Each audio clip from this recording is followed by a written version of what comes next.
Welcome back to the Scarlet Faithful Podcast. I'm Aaron Brightman. This episode is brought to you once again by Knights of the Raritan, the Rutgers NIL Collective. Click on the link in the description of this episode to subscribe to their free newsletter. Keeps you up to date with all things Rutgers athletics, as well as all the goings-ons within Knights of the Raritan NIL opportunities for Rutgers student athletes. Become a member today. Rutgers football, the 2025 class growing by the day, coming to you early Tuesday morning after the news of Canaan Edwards, edge rusher out of Georgia, committing late Monday night. Rutgers now 4 commits over the last 3 days, dating back to Saturday, their third official visit weekend, starting off on Saturday with 3-star running back John Forster from St. Joe's Regional and Montvale. Huge win on the recruiting trail. We'll get into him. Then on Sunday, a pair of speedy cornerbacks. Kaylib Singleton, the 3-star speedster from Florida, and then also Jakarrion Kenan, a North Carolina recruit, now considered South Carolina because he changed schools, but continues the pipeline newly established in North Carolina for Rutgers.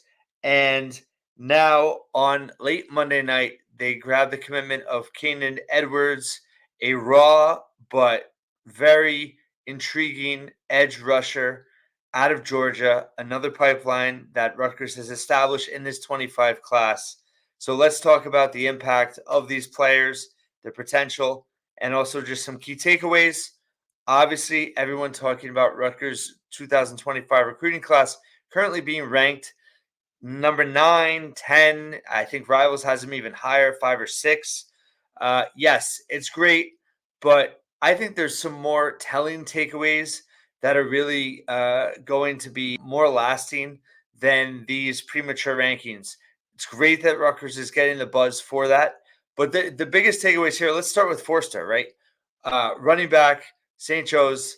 He's an 89 player ranking on 24/7 Sports, the composite 0.8883.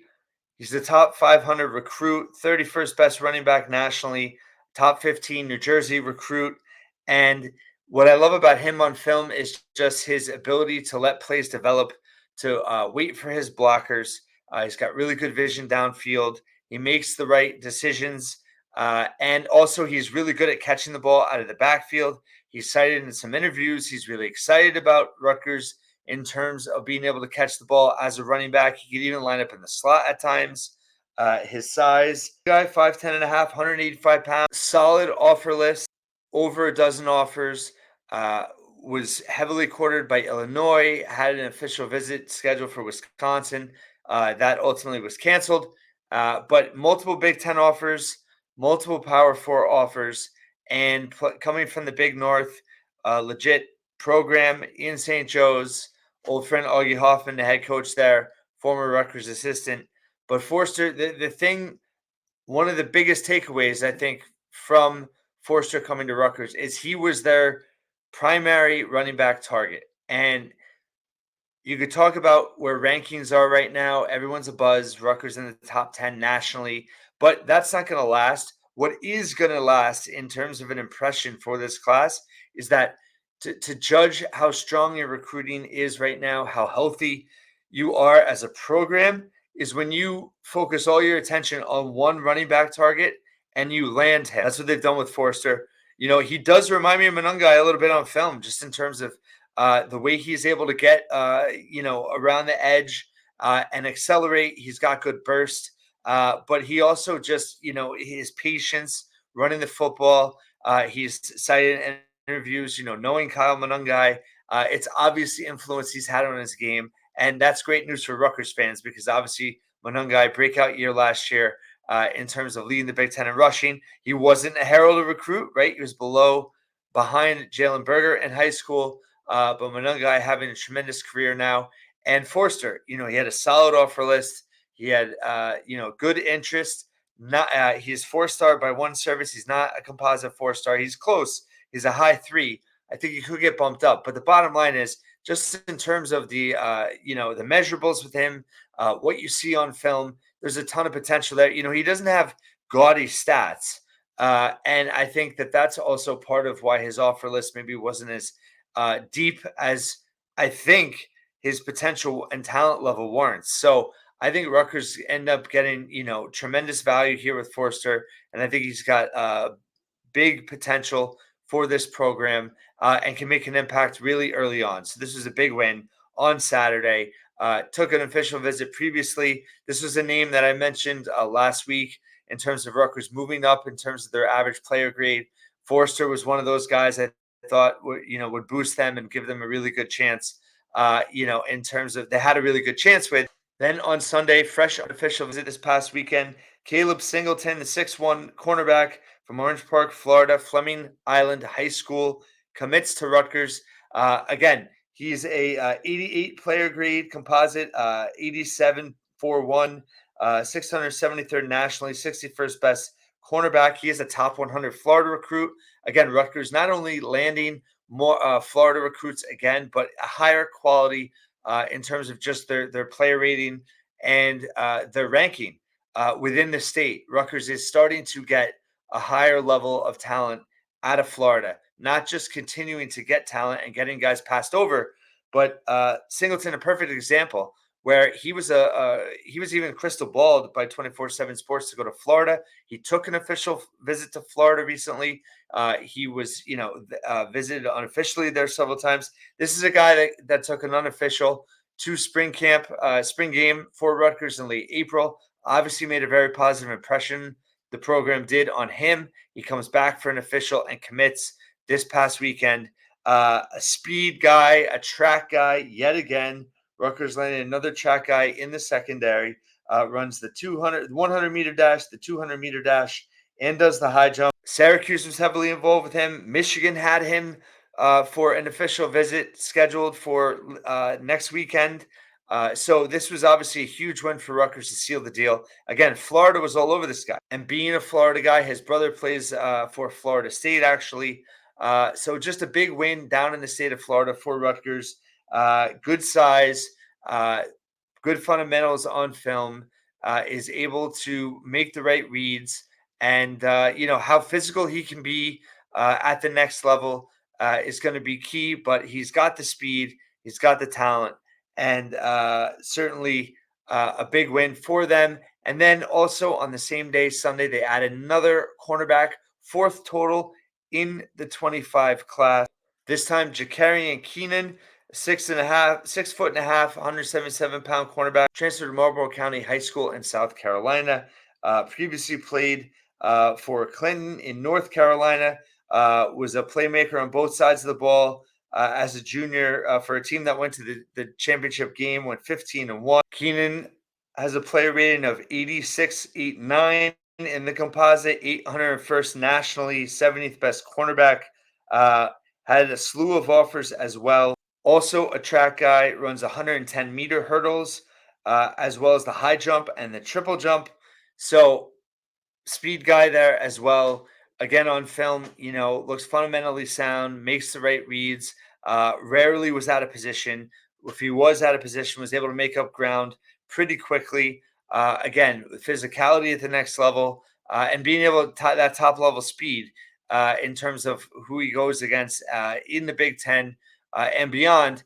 But, a guy that was not highly rated, but again, really solid offer list. And also, the thing that jumps out about him is that his visits for the month of June, he visited Cincinnati out of the Big 12, Duke out of the ACC, and had a visit scheduled for Mississippi State out of the SEC. But Rutgers gets him committed on their visit. They are closing. And to have a guy that had 4 scheduled visits, all 4 power conferences, regardless of his rating, he's a 3-star now. He wasn't highly rated before this weekend. 24/7 Sports now rating him a 3-star and in the composite. But the bottom line is, those kind of offers, that's legit. And, Rutgers is in a position, listen, there's no scholarship limits. That's another thing to note now. There is no 25 scholarship limit with high school anymore. Rutgers has a very deep roster with seniors right now. Obviously, on the two deep, there's so many returning starters. We know that, but there's a lot of guys in their last year of eligibility on the roster this year. Looking at the 22 and 23 class, a lot of attrition there. So there's a lot of spots to fill. Who knows how big this class will get? I think it's going to probably get in the 30s, maybe somewhere between 30 and 35. And it just speaks to Greg Schiano's willingness and embracing being a developmental program, right? There's not going to be a program that's going to go out and get 20 transfers in the portal every cycle. They don't have the NIL to support that. They have the NIL we saw with retention, what they were able to do in terms of keeping so many key players, but they're not a program that's going to go out and compete against the Blue Bloods for top transfer portal candidates. What they need to do is continue to find talent and culture fits for the program and guys that they can develop. And Kenan's a perfect example of a guy that maybe isn't super highly recruited, but enough power programs took serious interest in him to want him to visit and to get him to visit. And again, Rutgers gets him to visit and closes him on that weekend. So these are all signs of a very strong, stable, healthy program. You're going after your targets, you're closing on them. You're getting guys on campus and you're closing them. They're shutting down their recruitments for you. This is 3 weekends in a row now that they've had multiple recruits with Power 4 visits scheduled the following weekends, and they shut it down after visiting Rutgers. So really, really, really positive there. Now you have 4 cornerbacks in the class. Kaylib Singleton, now the highest rated cornerback in the class. You have Michael Clayton from Warner Robins, Georgia, who committed the weekend before. He is an 88 grade. Renick Duralis, who's now Don Bosco, 87 grade. And then now you add Kenan to the mix, an 86 grade, but all speedsters. Clayton Singleton and Kenan, all track guys, all speed, bring it to the table. And then you also added Tariq Hare, the safety, 4-star in that secondary. So Rutgers has done really well in the secondary in this class. 5 players overall, 4 cornerbacks, really loading up at that. And again, it speaks to the Big Ten evolving, having the Pac-12 passing offenses coming into the conference. Also, you're no longer playing that East schedule. You're going to be playing a more mix of variation, very different offenses, and offenses they haven't played a ton of against. So, teams like Purdue, Wisconsin is going to be throwing more now, I think. So I think you're seeing an evolution and adaptation that the staff is making, but really big weekend for Rutgers there. And then Monday night, you get a total flyer on Canaan Edwards, has only played organized football for 1 year. If you look at his film, can't believe he's only played for 1 year. He has a really good feel for the game, really good fundamentals. I love how he's able to kind of hold up against blocks and still make plays, especially in the running game. He has a burst off the edge. And also, I just thought, he was very quick to the ball. But I really liked what he was doing in the run game, just in terms of, taking hits from offensive linemen, but still being able to make plays. Obviously, that needs to translate to the next level when you're going against even bigger offensive linemen. But he's certainly raw, but shows a lot of potential at being such an inexperienced player. Edwards, 6'5", 230 out of Fairborn, Georgia, the 4th Georgia commit in this class, growing that pipeline there. The only other Power 4 offer he had was from UCF in the Big 12. Had a slew of other offers, South Florida, but a lot of G5 offers aside from that. But again, Rutgers at this point, to take him this late in terms of building their class, 27th commit in the class, it signals that they're going to keep building. They're going to go over 30, I would say. And there's obviously a lot they like about this kid. And this is really the only true flyer in terms of ratings right now. He might become a 3-star, but again, when you watch him on film, his measurables and just the way he has a feel for the action. He also does play some offensive line at his high school as well. So who knows if he could ultimately end up there down the road. But, for them to take him this late in terms of their building their class, there's obviously a lot they like about him. And again, they're getting their guys. Rutgers now has 3 commits from the Big North. You have Renick Duralis from Don Bosco now, Chris Vigna from Bergen Catholic, and Forster from St. Joe's. That is a sign of progress. They have 8 recruits ranked in the top 31 in the 24/7 composite rankings in New Jersey. That is progress. They're winning battles in South Jersey a couple years after Fran Brown leaves. And they're winning, they're beating Fran Brown. They're beating some head-to-head battles here with Syracuse. A lot of similar interests in this cycle. Rutgers has been able to, overcome that and been able to have success. 2 4-stars from Toms River, Jalen Matthews and Michael Thomas, Donovan Catholic committing last week. In terms of the state rankings right now, 24/7 Sports, you have Michael Thomas, number 4, the receiver from Donovan Catholic, 4-star. You have Talibi Kaba, the athlete, probably end up safety or secondary for Rutgers, number 8 from Hillside, 4-star. You have John Forster, the high 3-star running back for St. Joe's, number 12. You have Jalen Matthews, the 4-star from Toms River, offensive lineman, 16th. You have Jaden Elijah, the offensive lineman tackle from Matawan, number 20. Chris Vigna, the offensive lineman from Bergen, number 21. You have Rennet Durillis, the cornerback out of Don Bosco, number 27. And then Sani Graffendite, the wide receiver from Atlantic City, number 31.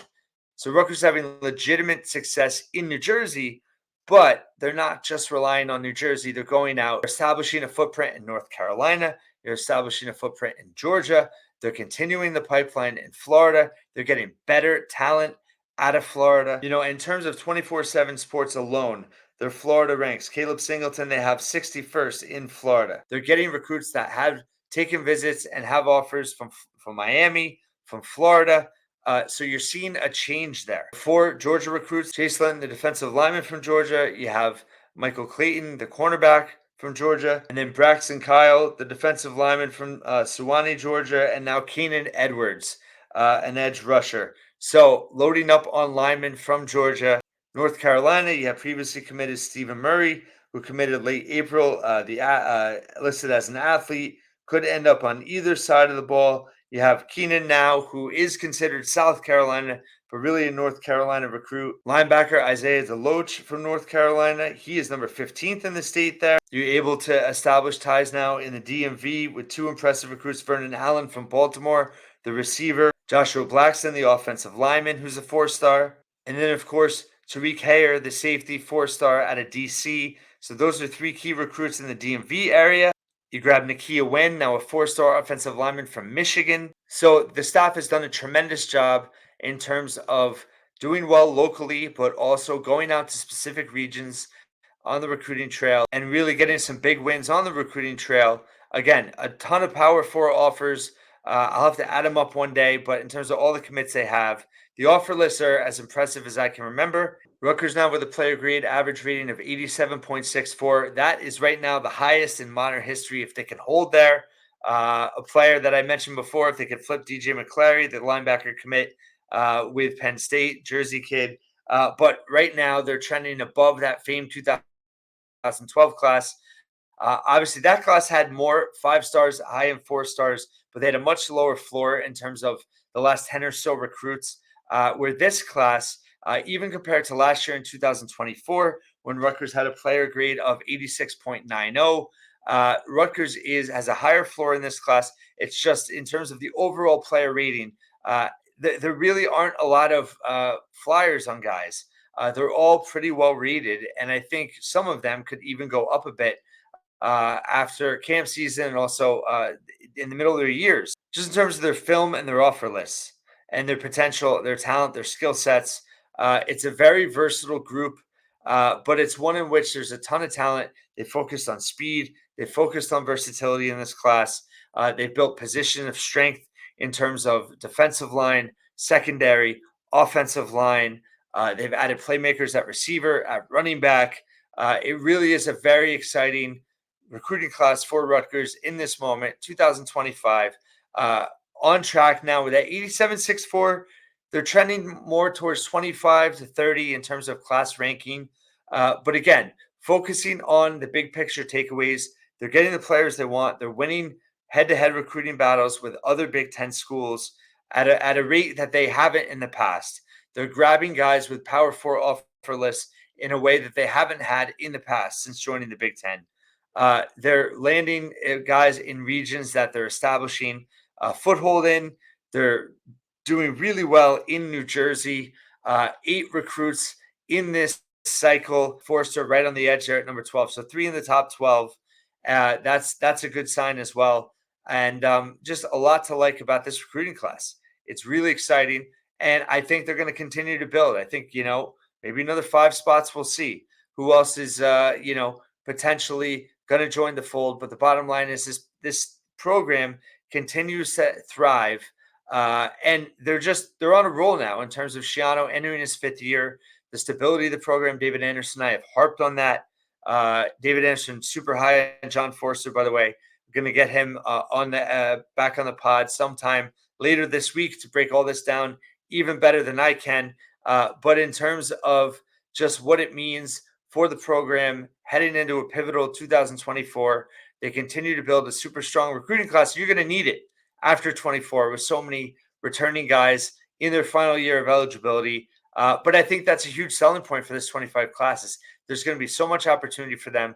We'll see how many enroll early the following year, but something certainly to pay attention to. But a position of strength right now, Rutgers football recruiting, continuing on a roll. One other thing I wanted to point out that came out late Monday night, Pat Mineo reporting that Donny Pritzlaff, associate head coach or top assistant coach to Scott Goodale, longtime coach, former Wisconsin Star, has meant so much to the program in building it the last decade with Goodale.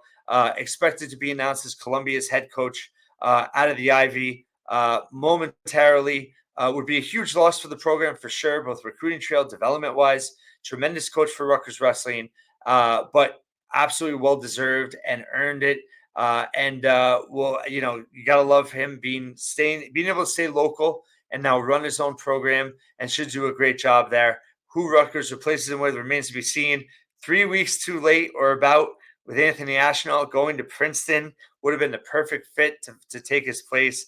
Already an assistant for 1 year under Goodale a couple of years ago. I had him on the pod when that was the case. But at any rate, some news there with the Rutgers wrestling world. Some baseball transfers adding in now. Donny Pritzlaff reportedly leaving Rutgers wrestling for Columbia. News there. We'll cover that job search as well. But Rutgers football recruiting continues to roll. And 4 new recruits in the last 3 days. Have you up to date here at the Scarlet Faithful podcast. Hope you check out my interview with Chloe Timberg, national champion in the pole vault, preparing for the Olympic trials next week. That interview came out Monday. Like I said, I'm going to have David Anderson back soon. Had a full episode really detailing Rutgers men's basketball on Friday with practice now underway, summer workouts. Going to have more basketball later this week as well. Keep it tuned in to the Scarlet Faithful podcast. Appreciate everyone's support. And thank you so much for listening and watching this episode once again. And I'll talk to you tomorrow.